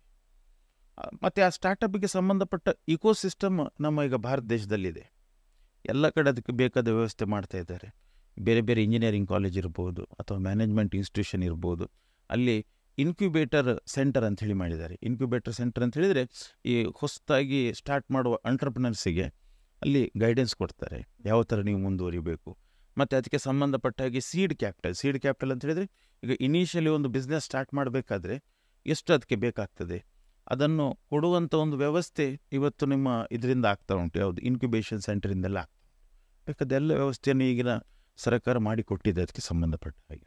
ಸೊ ಹಾಗಾಗಿ ಒಂದು ಸ್ಟಾರ್ಟಪ್ ಇದ್ದು ಒಂದು ಇಕೋಸಿಸ್ಟಮ್ ನಮ್ಮ ಭಾರತ ದೇಶದಲ್ಲಿ ಇವತ್ತು, ಅಂದರೆ ಈ ಹೊಸ ಜನ್ರೇಷನ್ ಯಾವ ಥರ ಇದ್ದಾರೆ ಅಂದರೆ, ಇಂಜಿನಿಯರಿಂಗ್ ಕಾಲೇಜಿಂದ ಹೊರಗೆ ಬರುವವರು, ಮ್ಯಾನೇಜ್ಮೆಂಟ್ ಕಾಲೇಜಿಂದ ಹೊರಗೆ ಬರುವವರು, ಅವರು ಬೇರೆ ಕಡೆ ಕೆಲಸ ಮಾಡುವ ಬದಲು ನಾನೊಂದು ಸ್ಟಾರ್ಟಪ್ ಮಾಡ್ತೇನೆ ಅಂತೇಳಿ ಅದಕ್ಕೆ ಹೋಗುವವರು ಜಾಸ್ತಿ ಆಗಿದ್ದಾರೆ. ಅದೊಂದು ಒಳ್ಳೆ ಸೈನ್, ಅದು ಒಳ್ಳೆ ರೀತಿಯ ಒಂದು ಬೆಳವಣಿಗೆ. ಅಂದರೆ ಅದಕ್ಕೆ ಮಿನಿಮಮ್ ಕ್ಯಾಪಿಟಲ್ ಏನಾದರೂ ಇದೆಯಾ ಸರ್? Minimum capital ಅಂಥದ್ದೇನಿಲ್ಲ. ನಿಮ್ಮ ಇನಿಷಿಯಲ್ ಏನುಂಟು, ನಿಮ್ಮ ಪ್ಲ್ಯಾನ್ ಏನುಂಟು, ಅದರ ಪ್ರಕಾರದ ಡಿಸೈಡ್ ಆಗುವಂಥ. ಅಂದರೆ ಹೋಗಿ ರಿಜಿಸ್ಟರ್ ಮಾಡಬೇಕಾ ಸ್ಟಾರ್ಟಪ್ ಅಂತ ಹೇಳಿದರೆ ನೀವು ನಮ್ಮ ಈ ಕಾಮರ್ಸ್ ಮಿನಿಸ್ಟ್ರಿಯ ಪೋರ್ಟಲ್ ಇದೆ ಸ್ಟಾರ್ಟಪ್ಗೆ ಸಂಬಂಧಪಟ್ಟದ್ದು, ಅಲ್ಲಿ ನೀವು ರಿಜಿಸ್ಟ್ರೇಷನ್ ಆಗಿ ನೀವು ಸ್ಟಾರ್ಟಪ್ ಸ್ಟೇಟಸನ್ನು ತಗೊಳ್ಬೇಕು. ಸ್ಟಾರ್ಟಪ್ ಸ್ಟೇಟಸ್ ತಗೊಂಡ್ರೆ ಮಾತ್ರ ನಿಮಗೆ ಸ್ಟಾರ್ಟಪ್ ಇದು ಬೆನಿಫಿಟ್ ಸಿಗ್ತದೆ. ಸೊ ಸಪ್ರೇಟಾಗಿ ನೀವು ಅಲ್ಲಿ ರಿಜಿಸ್ಟ್ರೇಷನ್ ಮಾಡ್ಕೊಳ್ಬೇಕು. ಅಥವಾ ನೀವು ಯಾವುದಾದ್ರೂ ಒಂದು ಇನ್ಕ್ಯುಬೇಷನ್ ಸೆಂಟ್ರಿಗೆ ನೀವು ಹೋಗಿ ಅಪ್ರೋಚ್ ಆದರೂ ಅಲ್ಲಿ ನಿಮಗೆ ಬೇಕಾದ ಗೈಡೆನ್ಸ್ ಕೊಡ್ತಾರೆ. ಆಲ್ಮೋಸ್ಟ್ ಕರ್ನಾಟಕದಲ್ಲಿ ಎಲ್ಲಿ? ಕರ್ನಾಟಕದಲ್ಲಿ ಈಗ ನಮ್ಮ ಇಲ್ಲಿ ನೋಡೋದಾದರೆ ನಿಮ್ಮ ಮಣಿಪಾಲದಲ್ಲಿ ನೋಡಿದ್ರೆ ಮಣಿಪಾಲ MITಯಲ್ಲಿ ಇದೆ ಇನ್ಕ್ಯುಬೇಷನ್ ಸೆಂಟರ್. ನೀವು KRECಗೆ ಹೋದರೆ KRECಯಲ್ಲಿ ಇನ್ಕ್ಯುಬೇಷನ್ ಸೆಂಟರ್ ಇದೆ. ನಿಟ್ಟೆಯಲ್ಲಿ ಇದೆ incubation center. Almost reputed engineering ಕಾಲೇಜಲ್ಲಿ ಇನ್ಕ್ಯುಬೇಷನ್ ಸೆಂಟರ್ ಇದೆ. ಮತ್ತು ಈ ಮ್ಯಾನೇಜ್ಮೆಂಟ್ ಇನ್ಸ್ಟಿಟ್ಯೂಷನ್ಸ್, MBA ಇನ್ಸ್ಟಿಟ್ಯೂಷನ್ಸಲ್ಲಿ ಇನ್ಕ್ಯುಬೇಷನ್ ಸೆಂಟರ್ ಇದೆ. ಸೊ ಅಲ್ಲಿ ನಿಮ್ಮ ಪ್ಲ್ಯಾನನ್ನು ಕೊಟ್ಟರೆ ಅಲ್ಲಿ ಗ್ರೂಮ್ ಅಪ್ ಮಾಡ್ತಾರೆ, ನಿಮಗೆ ಅಲ್ಲಿ ಐಡಿಯಾಸ್ ಕೊಡ್ತಾರೆ. ಸೊ ಈ ಹಾರ್ಡ್ ಕೋರ್ ಎಂಟರ್ಪ್ರಿನರ್ ಆಗುವಂಥದ್ದು ಹೇಗೆ, ಅದೆಲ್ಲ ಗೈಡೆನ್ಸ್ ನಿಮಗೆ ಅಲ್ಲಿ ಸಿಗ್ತದೆ. ಸೊ ಅಲ್ಲಿಂದ ನೀವು ಒಬ್ಬ ಎಂಟರ್ಪ್ರಿನರ್ ಆಗಿ ಹೊರಗೆ ಬರ್ಬೋದು. ಇದೆ ನಾನು ಉಡುಪಿ ದಕ್ಷಿಣ ಕನ್ನಡ ಜಿಲ್ಲೆದು ಉದಾಹರಣೆ ಕೊಟ್ಟೆ. ಈಗ ನಿಮ್ಮ ಬೇರೆ ಬೇರೆ ಜಿಲ್ಲೆಗಳಲ್ಲಿ ಇದೆ ಇಂಜಿನಿಯರಿಂಗ್ ಕಾಲೇಜಲ್ಲಿ. ನೀವು ಅದು ಜಸ್ಟ್ ಇನ್ಕ್ಯುಬೇಷನ್ ಸೆಂಟರ್ ಲಿಸ್ಟ್ ನೋಡಿದರೆ ನಿಮಗೆ ಸಿಗ್ತದೆ ಎಲ್ಲಿರುತ್ತೆ ಅಂತೇಳಿ. ಹತ್ತಿರದಲ್ಲಿ ತುಂಬ ದೂರ ಹೋಗ್ಬೇಕಂತೇನಿಲ್ಲ, ನಿಮ್ಮ ಹತ್ತಿರದಲ್ಲಿ ಸಿಗುತ್ತೆ. ಹಾಗಿದ್ರೆ ಬೆನಿಫಿಟ್ಸ್ ಸರ್ ಸ್ಟಾರ್ಟಪ್ಗೆ ಇನ್ನೇನು? ಅದೇ ಸ್ಟಾರ್ಟಪ್ಪಿಗೆ ಬೆನಿಫಿಟ್ಸ್ ಅಂದರೆ ನಾನು ಒಂದು ಆಲ್ರೆಡಿ ಹೇಳಿದೆ, ಸೀಡ್ ಕ್ಯಾಪಿಟಲ್ ಅಂದರೆ ಇನಿಷಿಯಲಿ ಈಗ ನೀವು ಸ್ಟಾರ್ಟಪ್ ಮಾಡಬೇಕಾದ್ರೆ ಇಷ್ಟು ಬಂಡವಾಳ ಬೇಕಾಗ್ತದೆ. ಈಗ ಕೆಲವ್ರ ಹತ್ರ ಏನೂ ಇರೋದಿಲ್ಲ, ಐಡಿಯಾ ಇದೆ. ಆವಾಗ ಏನು ಈ ಇನ್ಕ್ಯುಬೇಷನ್ ಸೆಂಟರ್ ಅಥವಾ ಸೀಡ್ ಕ್ಯಾಪಿಟಲ್ ಏನುಂಟು, ಆ ಸೀಡ್ ಕ್ಯಾಪಿಟಲಿಂದ ಅವ್ರ ಹತ್ರ ಇನಿಷಿಯಲ್ ಖರ್ಚು ಏನುಂಟು, ಈಗ ಒಂದು ಕಂಪನಿ ಸ್ಟಾರ್ಟ್ ಮಾಡಬೇಕಾದ್ರೆ ಒಂದಿಷ್ಟು ಖರ್ಚಾಗ್ತದೆ, ಮತ್ತು ಇನಿಷಿಯಲಿ ನಿಮಗೆ ವರ್ಕಿಂಗ್ ಕ್ಯಾಪಿಟಲ್ಗೆ ಒಂದಿಷ್ಟು ಬೇಕಾಗ್ತದೆ, ಅದೆಲ್ಲವನ್ನು ಕೂಡ ಅವರು ವ್ಯವಸ್ಥೆ ಮಾಡ್ತಾರೆ. ಅದಾದ ನಂತರ ಮುಂದೆ ನೆಕ್ಸ್ಟ್ ಈ ಸ್ಟಾರ್ಟಪ್ಪಿಗೆ ಸಂಬಂಧಪಟ್ಟ ಹಾಗೆ ನಮ್ಮ ಕೇಂದ್ರ ಸರ್ಕಾರ ಒಂದು 10,000 ಕೋಟಿ ರೂಪಾಯಿ ಫಂಡ್ ಆಫ್ ಫಂಡ್ಸ್ ಅಂತೇಳಿ ಮಾಡಿದೆ. ಅಂದರೆ ಅದರಲ್ಲಿ ಇವರಿಗೆ ಏನು ಸ್ಟಾರ್ಟಪ್ ಮಾಡುವವರಿಗೆ ಫೈನಾನ್ಸ್ ಮಾಡ್ತಾರೆ ಗ್ರೋ ಆಗಲಿಕ್ಕೆ. ಒಂದು ಸರ್ತಿ ಒಂದು ಲೆವೆಲಿಗೆ ಗ್ರೋ ಅಪ್ ಆದ ನಂತರ ನೀವು ನಿಮ್ಮ ಸ್ಟಾರ್ಟಪ್ಪನ್ನು ಈ ಇನ್ವೆಸ್ಟರ್ಸ್ನ ಎದುರುಗಡೆ ಏನಾದರೂ ಪ್ರೆಸೆಂಟ್ ಮಾಡಿದರೆ, ಅಂದರೆ ಈ ಥರ ಗ್ರೋತ್ ಉಂಟು, ಈ ಥರ ನಮ್ಮದು ಪ್ಲ್ಯಾನ್ ಉಂಟು ಅಂತ ಹೇಳಿದರೆ, ಅದಕ್ಕೆ ಫೈನಾನ್ಸ್ ಮಾಡೋದಕ್ಕೋಸ್ಕರ ವೆಂಚರ್ ಕ್ಯಾಪಿಟಲಿಸ್ಟ್ ಅಥವಾ ಏಂಜಲ್ ಇನ್ವೆಸ್ಟರ್ಸ್ ಅಂತೇಳಿ. ಏಂಜಲ್ ಇನ್ವೆಸ್ಟರ್ಸ್ ಅಂತ ಹೇಳಿದರೆ ಈಗ ಇನಿಷಿಯಲಿ ಬೇಕಾಗೋದು ದೊಡ್ಡ ಇನ್ವೆಸ್ಟ್ಮೆಂಟನ್ನು ಕೊಡುವಂಥ ಒಂದು ಇನ್ವೆಸ್ಟರ್ಸ್ ಗ್ರೂಪ್ ಇದೆ, ಅವರು ಹೆಲ್ಪ್ ಮಾಡ್ತಾರೆ. ಸೊ ಇನಿಷಿಯಲಿ ನಮಗೆ ಸಿಗುವಂಥ ದೊಡ್ಡ ಬಂಡವಾಳ ಅಂತ ಹೇಳಿದರೆ ಅವರಿಂದಲೇ. ಈಗ ಸ್ಟಾರ್ಟಪ್ಪಲ್ಲಿ ಯಾರು ಈ ಏಂಜಲ್ ಇನ್ವೆಸ್ಟರ್ಸ್ ಇರ್ಬೋದು ಅಥವಾ ಈ ವೆಂಚರ್ ಕ್ಯಾಪಿಟಲಿಸ್ಟ್ ಅಂತೇಳಿ ನಾವು ಕರಿತೇವಲ್ವ, ಅವರಿಂದ ನಮಗೆ ಸಿಗ್ತದೆ. ಸೊ ಈ ವೆಂಚರ್ ಕ್ಯಾಪಿಟಲ್ ಇರ್ಬೋದು, ಏಂಜಲ್ ಇನ್ವೆಸ್ಟರ್ಸ್ ಇರ್ಬೋದು, ಇದೆಲ್ಲ ನಮ್ಮ ಸೆಬಿ ರೆಗ್ಯುಲೇಷನ್ಸ್ನ ಪ್ರಕಾರ ರಿಜಿಸ್ಟರ್ ಆಗಿರುವಂಥ ಅಥರೈಸ್ಡ್ ಪರ್ಸನ್ಸ್. ಅವರು ಪ್ರೈವೇಟಾಗಿ ಫೈನಾನ್ಸ್ ಮಾಡ್ತಾರೆ. ಅವರಿಗೆ ಈಕ್ವಿಟಿ ಶೇರ್ಸ, ಡಿಬೆಂಚರ್ಸ ನಿಮ್ಮ ಕಂಪನಿಯಿಂದ ಇಶ್ಯೂ ಮಾಡಬೇಕು. ಇದು ಫಂಡಿನ ಬಗ್ಗೆ ಆಯಿತು. ಅದೇ ಥರ ಈಗ ಬ್ಯಾಂಕಿಂದ ಫೈನಾನ್ಸ್ ಬದಲು ಇವ್ರ ಹತ್ರ ನಾವೇ. ಹೌದು, ಇವರ ಹತ್ರ ಅಂದರೆ ಬ್ಯಾಂಕಿಂದ ಫೈನಾನ್ಸ್ ಮಾಡಬೇಕಾದ್ರೆ ಈ ಸ್ಟಾರ್ಟಪ್ಪಲ್ಲಿ ಏನಂತ ಹೇಳಿದರೆ, ಸ್ಟಾರ್ಟಪ್ನ ಇನಿಷಿಯಲ್ ಸ್ಟೇಜಲ್ಲಿ ಏನಿರ್ತದೆ ಅಂತ ಹೇಳಿದರೆ, ನಿಮ್ಮ ಎಕ್ಸ್ಪೆನ್ಸಸ್ ತುಂಬ ಇರ್ತದೆ ಸ್ಟಾರ್ಟಪ್ನ ಇನಿಷಿಯಲ್ ಸ್ಟೇಜಲ್ಲಿ. ಇನ್ಕಮ್ ಅಂದರೆ ಅದು ಇನ್ನೂ ಪ್ರವರ್ಧಮಾನಕ್ಕೆ ಬರುವಂಥ ಕಂಪನಿ, ಇನ್ಕಮ್ ಕಮ್ಮಿ ಇರ್ತದೆ. ನೀವು ಬ್ಯಾಂಕಿಂದ ಸಾಲ ತೆಕ್ಕೊಂಡ್ರಲ್ಲಿ ಏನಾಗ್ತದೆ, ಅವರಿಗೆ ಬಡ್ಡಿ ಕಟ್ಟುವಂಥದ್ದು ಕಟ್ಟಲೇಬೇಕು. ಅದೊಂದು ಏನು ಜವಾಬ್ದಾರಿ ಯಾರಿಗೆ? ಸ್ಟಾರ್ಟಪ್ಪಿಗೆ. ಅದೇ ನೀವು ಈ ಪ್ರೈವೇಟ್ ಪೀಪಲ್ನವರು ಅವರು ರೆಡಿ ಇದ್ದಾರೆ ಇನ್ವೆಸ್ಟ್ಮೆಂಟ್ ಮಾಡಲಿಕ್ಕೆ, ಅವರಿಗೆ ನೀವು ಶೇರ್ಸ್ ಕೊಟ್ಟರೆ ಆಯಿತು. ಶೇರ್ಸ್ ಕೊಟ್ಟರೆ ಬೆನಿಫಿಟ್ ಏನಂತ ಹೇಳಿದರೆ ಬಡ್ಡಿ ಕೊಡುವಂಥ ಅಗತ್ಯ ಇಲ್ಲ. ಅಥವಾ ನಾಡ್ದು ಕಂಪನಿಗೆ ಏನಾದರೂ ಹೆಚ್ಚು ಕಮ್ಮಿ ಆದರೆ ಇವರಿಗೆ ಲಯಾಬಿಲಿಟಿ ಇಲ್ಲ, ಯಾಕಂದರೆ ಅವರು ಶೇರ್ ಹೋಲ್ಡರ್ ಆಗಿರ್ತಾರೆ ಕಂಪನಿಯಲ್ಲಿ. ಸೊ ಹಾಗಾಗಿ ಅಂಥವರಿಗೆ ಅಂದರೆ ಆವಾಗ ರಿಸ್ಕ್ ಕಮ್ಮಿ ಅಂತ. ಬ್ಯಾಂಕಿಗಿಂತ ಈ ಸ್ಟಾರ್ಟಪ್ಗಳು ಆಪ್ಟ್ ಮಾಡುವಂಥದ್ದು ಇನ್ವೆಸ್ಟರ್ಸನ್ನೇ. ನಾಡ್ದು ಗ್ರೋ ಆದ ನಂತರ ಅವರ ಹಣ ಯಾವ ಇನ್ವೆಸ್ಟರ್ಸ್ ಕೆಲವೊಂದು ಸ್ಟಾರ್ಟಪ್ಪಲ್ಲಿ ಇನ್ವೆಸ್ಟ್ಮೆಂಟ್ ಮಾಡಿದ್ದವರ ಹಣ ಉಂಟಲ್ವ, ಸೊ ಅದು ಯಾವ ಲೆವೆಲಿಗೆ ಹೋಗ್ತದೆ ಅಂತೇಳಿ ಅವರು ಎಷ್ಟು ಇನ್ವೆಸ್ಟ್ ಮಾಡಿದ್ದಾರೆ ಇಂಟು ಎನ್ ಟೈಮ್ಸ್ ತನಕ ಗ್ರೋ ಆದದ್ದು ಕೂಡ ಇದೆ. ಹಾಗಾಗಿ ಇವತ್ತು ಸ್ಟಾರ್ಟಪ್ ಏನಾದರೂ ಒಳ್ಳೆ ಸ್ಟಾರ್ಟಪ್ ಅಂತ ಉಂಟಂತ ಇನ್ವೆಸ್ಟರ್ಗೆ ಅನಿಸಿದರೆ ಅವ್ರು ಹಿಂದೆ ಮುಂದೆ ನೋಡೋದಿಲ್ಲ, ಇನ್ವೆಸ್ಟ್ಮೆಂಟ್ ಮಾಡ್ತಾರೆ. ಸೊ ಹಾಗಾಗಿ ಬೆಟರ್ ಫೈನಾನ್ಸಿಂಗ್ ಆಪ್ಷನ್ ಅದು ಅಂತ ನಾನು ಹೇಳುವಂಥದ್ದು. ಟ್ಯಾಕ್ಸ್ ಬೆನಿಫಿಟ್ಸ್ ಬರುತ್ತೆ ಸರ್? ಹೌದು, ಟ್ಯಾಕ್ಸ್ ಬೆನಿಫಿಟ್ ಇದೆ ಸ್ಟಾರ್ಟಪ್ಪಿಗೆ. ಸೊ ಈ ಸ್ಟಾರ್ಟಪ್ ಎನ್ನುವಂಥ ಸ್ಟೇಟಸ್ ಉಂಟಲ್ವ, ಕಂಪನಿಗೆ ಅಥವಾ ಪಾರ್ಟ್ನರ್ಶಿಪ್ ಫರ್ಮಿಗೆ LLPಗೆ ಕೊಡುವಂಥದ್ದು 10 ವರ್ಷಕ್ಕೆ ಮಾತ್ರ. 10 ವರ್ಷ ಆದ ನಂತರ ಅವ್ರನ್ನ ಸ್ಟಾರ್ಟಪ್ ಅಂತ ಕನ್ಸಿಡರ್ ಮಾಡೋದಿಲ್ಲ. ಬಟ್ 10 ವರ್ಷದಲ್ಲೂ ಕೂಡ ಅಲ್ಲಿ ಒಂದು ಕಂಡೀಷನ್ ಇದೆ. ಕಂಡೀಷನ್ ಏನಂತ ಹೇಳಿದರೆ ಅವರ ಟರ್ನ್ ಓವರ್ ವರ್ಷಕ್ಕೆ 100 ಕೋಟಿಗಿಂತ ಜಾಸ್ತಿ ಹೋಗ್ಲಿಕ್ಕಿಲ್ಲ. 100 ಕೋಟಿಗಿಂತ ಜಾಸ್ತಿ ಹೋಯ್ತು ಯಾವುದಾದ್ರೂ ವರ್ಷದಲ್ಲಿ ಸ್ಟಾರ್ಟಪ್ ಸ್ಟೇಟಸ್ ಇಲ್ಲ. ಅಥವಾ 10 ವರ್ಷದ ಒಳಗಡೆ ಇವರು ಏನಾದರೂ ಪಬ್ಲಿಕ್ಕಿಂದ ಏನಾದರೂ ಫೈನಾನ್ಸ್ ತಗೊಂಡ್ರೆ ಆವಾಗ ಸ್ಟಾರ್ಟಪ್ ಬೆನಿಫಿಟ್ ಸಿಗೋದಿಲ್ಲ. ಈಗ ಈ 10 ವರ್ಷದಲ್ಲಿ 3 ವರ್ಷ ತನಕ 10 ವರ್ಷದಲ್ಲಿ ಯಾವುದೇ 3 ವರ್ಷ ಇವರ ಪೂರ್ತಿ ಇನ್ಕಮ್ ಟ್ಯಾಕ್ಸ್ ಫ್ರೀ. 10ರಲ್ಲಿ 3 ವರ್ಷ ಪೂರ್ತಿ ಇನ್ಕಮ್ ಇವರದ್ದು ಟ್ಯಾಕ್ಸ್ ಫ್ರೀ, ಟ್ಯಾಕ್ಸ್ ಕಟ್ಟಬೇಕಾಗಿಲ್ಲ. ಸೊ 3 ವರ್ಷ ಯಾಕೆ ಮಾಡಿದ್ದಾರೆ ಅಂತ ಹೇಳಿದರೆ ಇನಿಷಿಯಲಿ ಒಂದು 4-5 ವರ್ಷ ಅವರಿಗೆ ಲಾಸೇ, ಪ್ರಾಫಿಟ್ ಆಗೋದೇನಿದ್ರು ಅದರ ನಂತರವೇ. ಅದು ಒಂದು ಬೆನಿಫಿಟ್ ಇದೆ.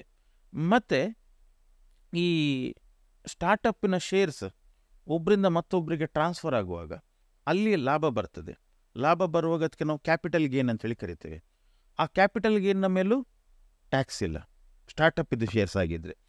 ಅದೇ ಥರ ಈ ಸ್ಟಾರ್ಟಪ್ಪಲ್ಲಿ ಮತ್ತೊಂದು ಬೆನಿಫಿಟ್ ಏನಂತ ಹೇಳಿದರೆ, ಈ ಶೇರ್ಸ್ ಏನಾದರೂ ಅದರ ಫೇರ್ ಮಾರ್ಕೆಟ್ ವ್ಯಾಲ್ಯೂಗಿಂತ ಜಾಸ್ತಿಗೆ ಏನಾದರೂ ಮಾರಿದರೆ, ಯಾರು ಸ್ಟಾರ್ಟಪ್ ಕಂಪನಿಯವರು ಏನಾದರೂ ಮಾರಿದರೆ ಅಥವಾ ಯಾವುದೇ ಕಂಪನಿಯವರು ಮಾರಿದರೆ ಅದರ ಮೇಲೂ ಕೂಡ ಟ್ಯಾಕ್ಸ್ ಬೀಳ್ತದೆ. ಬಟ್ ಆ ಪ್ರೊವಿಷನ್ ಸ್ಟಾರ್ಟಪ್ಪಿಗೆ ಅಪ್ಲೈ ಆಗೋದಿಲ್ಲ. ಹೀಗೆ ಸುಮಾರಷ್ಟು ಟ್ಯಾಕ್ಸ್ ಬೆನಿಫಿಟ್ ಸ್ಟಾರ್ಟಪ್ಗಳಿಗಿದೆ. ಅಂದರೆ ಇದು ಬೆನಿಫಿಟ್ ಯಾರಿಗೆ ಕೊಟ್ಟಿದ್ದಾರೆ ಅಂತ ಹೇಳಿದರೆ ಸ್ಟಾರ್ಟಪ್ ಮಾಡಿರುವಂಥ ಪ್ರಮೋಟರ್ಸ್ನವ್ರಿಗೆ ಕೊಟ್ಟಿದ್ದಾರೆ. ಇದೆಲ್ಲ ಬೆನಿಫಿಟ್ ಆಗುವಂಥ ಅವರಿಗೆ. ಸೊ ಅದು ಟ್ಯಾಕ್ಸ್ ಬೆನಿಫಿಟ್ಸ್ ಇರುವಂಥ. ಅಂದರೆ ಅದೇ ಟ್ಯಾಕ್ಸ್ ಕಟ್ಟುವಂಥದ್ದೇ ಬಹಳ ದೊಡ್ಡ ವಿಚಾರ ಅಂತ ತುಂಬ ಜನ ಅಂದರೆ ದೇ ಫೀಲ್ ಲೈಕ್ ದ್ಯಾಟ್. ಹೌದು, ಹಾಗಿರುವಾಗ ಇದು ಒಳ್ಳೆ. ಹೌದು, ಇದು ಸ್ಟಾರ್ಟಪ್ನವ್ರ ಎನ್ಕರೇಜ್ಮೆಂಟಿಗೋಸ್ಕರನೇ ಈ ಪ್ರೊವಿಷನ್ಸ್ ಮಾಡಿರುವಂಥದ್ದು. ಒಂದು ಸರ್ತಿ ಕಂಪನಿ ಒಂದು ಲೆವೆಲಿಗೆ ಗ್ರೋ ಆದ ನಂತರ ಅದು ಟ್ಯಾಕ್ಸ್ ಏನು ದೊಡ್ಡ ವಿಷಯ ಅಲ್ಲ. ಅದೇ ಇನಿಷಿಯಲಿ ಅವರಿಗೆ ಅದೇ 10 ವರ್ಷದಲ್ಲಿ 3 ವರ್ಷ ಅವರದ್ದು ಕಂಪ್ಲೀಟ್ ಇನ್ಕಮ್ ಟ್ಯಾಕ್ಸ್ ಫ್ರೀ. ಅದೊಂದು ಬೆನಿಫಿಟ್ ಸ್ಟಾರ್ಟಪ್ನವ್ರಿಗೆ ಕೊಟ್ಟಿದ್ದಾರೆ. ಬಟ್ ಸ್ಟಾರ್ಟಪ್ ಅದು ರೆಕಾಗ್ನೈಸ್ಡ್ ಸ್ಟಾರ್ಟಪ್ ಆಗಿರಬೇಕು ಗೌರ್ಮೆಂಟ್ ಆಫ್ ಇಂಡಿಯಾದಿಂದ, ಅವಾಗ ಮಾತ್ರ ಬೆನಿಫಿಟನ್ನು ಕೊಡಬೇಕು. Okay sir. ಹಾಗಿದ್ರೆ ಈಗ ನಾವು ಸ್ಟಾರ್ಟಪ್ ಕಂಪ್ನಿ ಅದೆಲ್ಲ ನೋಡಿದ್ವಿ. ಈಗ ಸಪ್ರೇಟ್ ಕ್ಯಾಟಗರೀಸ್ಗೆ ಅಂದರೆ ಈಗ ಲೇಡೀಸ್ಗೆ ಅಥವಾ ಬೇರೆ ಯಾವ್ದಾದ್ರು ಕ್ಯಾಟಗರಿ ಸ್ಪೆಸಿಫೈಡ್ ಕ್ಯಾಟಗರೀಸ್ಗೆ ಏನಾದರೂ ಬೆನಿಫಿಟ್ ಅಥವಾ ಸೌಲಭ್ಯಗಳು ಇದಾವೆ? ಈಗ ಮಹಿಳಾ ಉದ್ಯಮಿಗಳಿಗೆ ಅಂದರೆ ಈ ಸ್ಟಾರ್ಟಪ್ಪಲ್ಲಿ ಅಂಥದ್ದು ಅಂದರೆ ಸ್ಟಾರ್ಟಪ್ ಪಾಲಿಸಿಯಲ್ಲಿ ಅದು ಎಲ್ರಿಗೂ ಅಪ್ಲೈ ಆಗುವಂಥದ್ದು. ಮಹಿಳಾ ಉದ್ಯಮಿಗಳಿಗೆ ಅವರದ್ದು ಮಹಿಳಾ ಸಬಲೀಕರಣಕ್ಕೆ ಸಂಬಂಧಪಟ್ಟಾಗ ಏನಿದೆ ಆ ಲೋನ್, ಹೌದು, ಲೋನ್ ಕೊಡಬೇಕಾದ್ರೆ ಅವರಿಗೆ ಕನ್ಸೆಷನ್ ಇದೆ. ಈಗ ಮಹಿಳಾ ಉದ್ಯಮಿಗಳಿಗಾದರೆ ಒಂದು 0.5%, 1% ರೇಟ್ ಆಫ್ ಇಂಟ್ರೆಸ್ಟ್ ಕಮ್ಮಿ ಇದೆ. ಮತ್ತು ಮೆಷಿನರೀಸ್ ಏನಾದರೂ ಪರ್ಚೇಸ್ ಮಾಡೋದಾದರೆ ಸಬ್ಸಿಡಿ ಕೊಡುವಂಥದ್ದು, ಅದೆಲ್ಲ ಸ್ಕೀಮ್ ಅದು ಗೌರ್ಮೆಂಟ್ ಪಾಲಿಸಿಯ ಮೇಲೆ ಹೋಗುವಂಥ. ಬಟ್ ಈ ಸ್ಟಾರ್ಟಪ್ ಪಾಲಿಸಿಗೆ ಸಂಬಂಧಪಟ್ಟ ಇದರಲ್ಲಿ ಮಹಿಳೆಯರಿಗೆ ಅಂತೇಳಿ ವಿಶೇಷ ಆದ್ಯತೆ ಏನಿಲ್ಲ, ಎಲ್ರಿಗೂ ಒಂದೇ ರೀತಿ ಇದು ಮಾಡಿದ್ದಾರೆ. ಬಿಸ್ನೆಸ್ ಫಾರ್ಮಿಗೆ ಮುಖ್ಯವಾಗಿ ಕೊಟ್ಟಿದ್ದಾರೆ. Okay sir. ಹಾಗಿದ್ರೆ ಇಲ್ಲಿ ತನಕ ಬಹಳ ಬೇರೆ ಬೇರೆ ರೀತಿಯ ಹೊಸ ವಿಚಾರಗಳನ್ನು ತಿಳಿಸ್ಕೊಟ್ರಿ. ಒಂದು ಸೆಲ್ಫ್ ಎಂಪ್ಲಾಯ್ಮೆಂಟ್ ಮಾಡ್ಬೇಕಂತಂದ್ರೆ ಯಾವ ರೀತಿ ಬೇರೆ ಬೇರೆ ಓನರ್ಶಿಪ್ ಫಾರ್ಮ್ ಇರತ್ತೆ ಅಂತ. ಸೊ ಇನ್ನೂ ಯಾವ್ದಾದ್ರು ವಿಷಯ ಹೇಳಲಿಕ್ಕಿದೆ ಸರ್? ಬಿಸ್ನೆಸ್ ಈಗ ಹೊಸದಾಗಿ ಬಿಸ್ನೆಸ್ ಮಾಡುವಂಥವ್ರು ಅವರಿಗೆ ಈ ರಿಜಿಸ್ಟ್ರೇಷನ್ ಸಂಬಂಧಪಟ್ಟಾಗೆ ಅಥವಾ ಎನಿಥಿಂಗ್ ಯಾವುದಾದ್ರೂ ಬಿಟ್ಟು ಹೋಗಿರುವಂಥ ವಿಷಯ ಹೇಳಲಿಕ್ಕಿದೆಯಾ ಸರ್? ಬಿಸ್ನೆಸ್ ಮಾಡೋರಿಗೆ ನಾವು ಹೇಳುವಂಥದ್ದಿದೆ.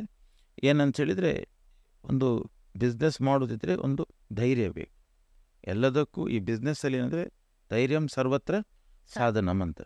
ನಾವು ತುಂಬ ಜನರನ್ನು ನೋಡಿದ್ದೇವೆ, ಅವ್ರ ಹತ್ರ ಬೇಕಾದಷ್ಟು ಹಣ ಉಂಟು, ಎಲ್ಲ ವ್ಯವಸ್ಥೆ ಉಂಟು, ಆದರೆ ಅವರಿಗೆ ಬಿಸ್ನೆಸ್ಸಿಗೆ ಬರಲಿಕ್ಕೆ ಹೆದರಿಕೆ.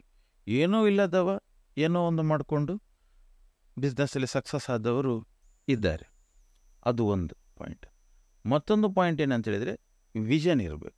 ಮೇಯ್ನ್ಲಿ ವಿಷನ್ ಇರಬೇಕು. ಈಗ ವಿಷನ್ ಯಾವ ಥರ ಅಂತ ಹೇಳಿದಕ್ಕೆ ಒಂದು ಸಣ್ಣ ಒಂದು ಕತೆ ಹೇಳ್ತೇನೆ.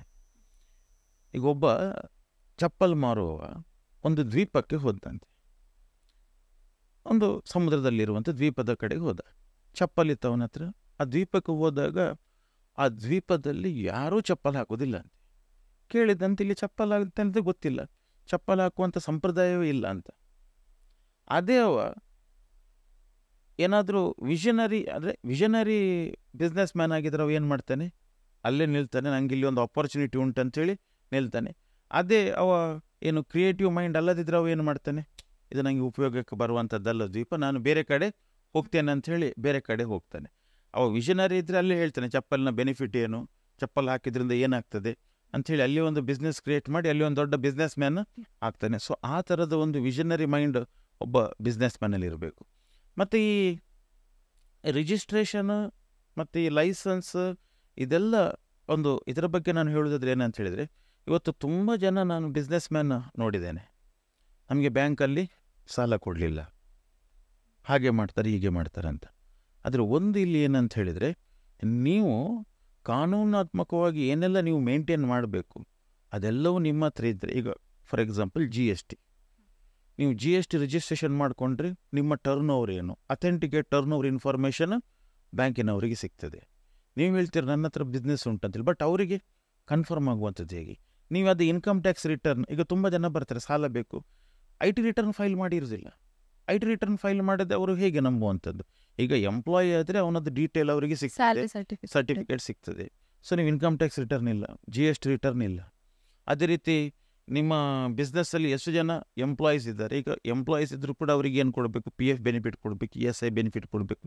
ಇದೆಲ್ಲ ರಿಜಿಸ್ಟ್ರೇಷನಲ್ಲಿ ನಿಮ್ಮದು ಪ್ರಾಪರ್ ಇದ್ದರೆ ನಿಮಗೆ ಬೇಕಾಗುವಂಥ ಎಲ್ಲ ಸೌಲಭ್ಯಗಳು ಕೂಡ ಬ್ಯಾಂಕಿನಿಂದ ಅಥವಾ ಬೇರೆ ಯಾವುದೇ ಒಂದು ಇನ್ಸ್ಟಿಟ್ಯೂಷನಿಂದ ಆರಾಮ್ಸೆ ಸಿಗ್ತದೆ. ಸೊ ಹಾಗಾಗಿ ನಾನು ಹೇಳುವಂಥದ್ದು ಏನಂದರೆ, ನೀವು ವ್ಯವಹಾರ ಮಾಡಬೇಕಾದ್ರೆ ಎಲ್ಲವನ್ನು ಕೂಡ ಅಂದರೆ ಏನೆಲ್ಲ ನೀತಿ ನಿಯಮ ಮಾಡಿದ್ದಾರೆ ಸರ್ಕಾರದವರು ಅದರ ಪ್ರಕಾರ ಮಾಡಿದರೆ ನಿಮಗೆ ಸಿಗುವಂಥ ಬೆನಿಫಿಟ್ ಏನುಂಟು ಟೈಮ್ಲಿ ಸಿಗುವಂಥದ್ದು ಅದೆಲ್ಲವೂ ಕೂಡ ಸಿಗ್ತದೆ. ಸೊ ನೀವೇನಾದರೂ ಅದರಲ್ಲಿ ಏನಾದರೂ ಹೆಚ್ಚು ಕಮ್ಮಿ ಮಾಡಿದರೆ ಅಥವಾ ಏನಾದರೂ ಆಚೆ ಈಚೆ ಆದರೆ ಆವಾಗ ತೊಂದರೆಗೊಳಗಾಗುವಂಥದ್ದು ಅಥವಾ ಈ ಫೈನಾನ್ಸ್ ಸಿಗದಿರುವಂಥದ್ದು ಒಂದಷ್ಟು ತೊಂದರೆ ಆಗ್ತದೆ ಡೆಫಿನೆಟ್ಲಿ. ಸೊ ಹಾಗಾಗಿ ಇದೆಲ್ಲ ಕಂಪ್ಲೈನ್ಸಸ್ ಮಾಡಬೇಕಾಗ್ತದೆ. ಮತ್ತು ನಿಮ್ಮ ಬಿಸ್ನೆಸ್ನ ಮೇಲೆ ಕೆಲವೆಲ್ಲ ಕಂಪ್ಲೈನ್ಸ್ ಚೇಂಜಸ್ ಆಗ್ತಾ ಹೋಗ್ತದೆ, ಇಷ್ಟೇ ಸಾಕಾಗೋದಿಲ್ಲ. ಯಾಕಂದರೆ ನಿಮ್ಮದು ಬಿಸ್ನೆಸ್ ಏನಾದರೂ ಪರಿಸರಕ್ಕೆ ಏನು ಹಾನಿಕಾರಕ ಅಂಥೇಳಿ ಕನ್ಸಿಡರ್ ಮಾಡಿದರೆ ನಿಮಗೆ ಎನ್ವೈರ್ನ್ಮೆಂಟ್ ಡಿಪಾರ್ಟ್ಮೆಂಟಿಂದ ಕ್ಲಿಯರೆನ್ಸ್ ಬೇಕಾಗ್ತದೆ, ಅಥವಾ ಕೆಲವೊಮ್ಮೆ ಅರಣ್ಯ ಇಲಾಖೆಗೆ ಸಂಬಂಧಪಟ್ಟದಾಗಿದ್ದರೆ ಅವರಿಂದ ಕ್ಲಿಯರೆನ್ಸ್ ಬೇಕಾಗ್ತದೆ. ಸೊ ಹಾಗಾಗಿ ನಾವು ನೋಡಬೇಕು, ನೀವು ಯಾವ ಒಂದು ಪರ್ಟಿಕ್ಯುಲರ್ ಸೆಕ್ಟ್ರಲ್ಲಿ ನೀವು ಬಿಸ್ನೆಸ್ ಮಾಡ್ತಾ ಇದ್ದೀರಿ. ಈಗ ಫಾರ್ಮಾ ಸೆಕ್ಟರ್ ಆದರೆ ಅಲ್ಲಿ ಒಂದಷ್ಟು ಎಕ್ಸ್ಟ್ರಾ ಲೈಸೆನ್ಸಸ್ ಬರ್ತದೆ. ಸೊ ಅದರ ಮೇಲೆ ಡಿಪೆಂಡ್ ಆಗಿ ನಿಮಗೆ ಏನು ಲೈಸೆನ್ಸ್ ರಿಕ್ವೈರ್ಮೆಂಟ್ ಇದೆ, ರಿಜಿಸ್ಟ್ರೇಷನ್ ರಿಕ್ವೈರ್ಮೆಂಟ್ ಇದೆ.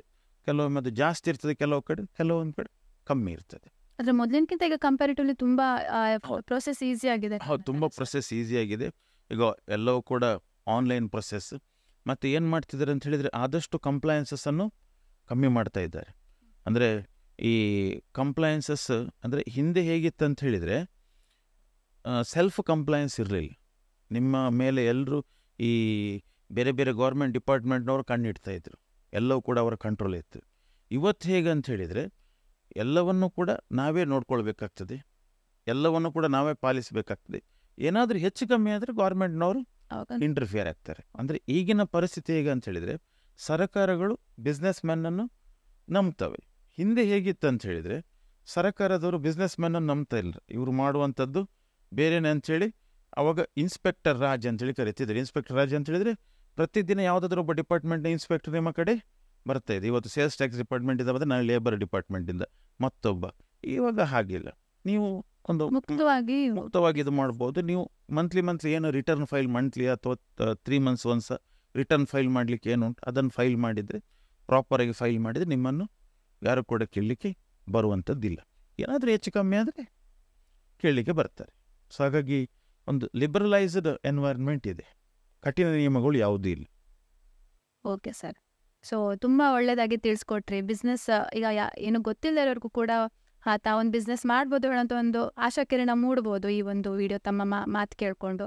ಸೊ ತುಂಬ ಧನ್ಯವಾದಗಳು ಸರ್, ಇಲ್ಲಿ ತನಕ ಬಂದು ಈ ವಿವರಗಳನ್ನು ತಿಳಿಸ್ಕೊಟ್ಟಿದ್ದಕ್ಕೆ. ಮುಂದೆ ಕೂಡ ಇನ್ನೂ ಹಲವಾರು ವಿಷಯಗಳ ಬಗ್ಗೆ ತಾವು ತಿಳಿಸ್ಕೊಡ್ಬೇಕು ಅಂತ ಹೇಳ್ತಾ, ಹಾಗಿದ್ರೆ ನೋಡಿದ್ರಲ್ಲ ವೀಕ್ಷಕರೇ, ಇಲ್ಲಿ ತನಕ ಸಂತೋಷ್ ಪ್ರಭು ಸರ್ ನಮಗೆ ಯಾವ ರೀತಿಯಲ್ಲಿ ಬಿಸ್ನೆಸ್ ಫಾರ್ಮ್ಸ್ ಇರುತ್ತೆ, ಸ್ಟಾರ್ಟಪ್ ಏನು, ಅದೆಲ್ಲ ರಿಜಿಸ್ಟ್ರೇಷನ್ ಎಲ್ಲ ಮಾಹಿತಿಗಳನ್ನು ನಮಗೆ ತಿಳಿಸ್ಕೊಟ್ಟಿದ್ದಾರೆ.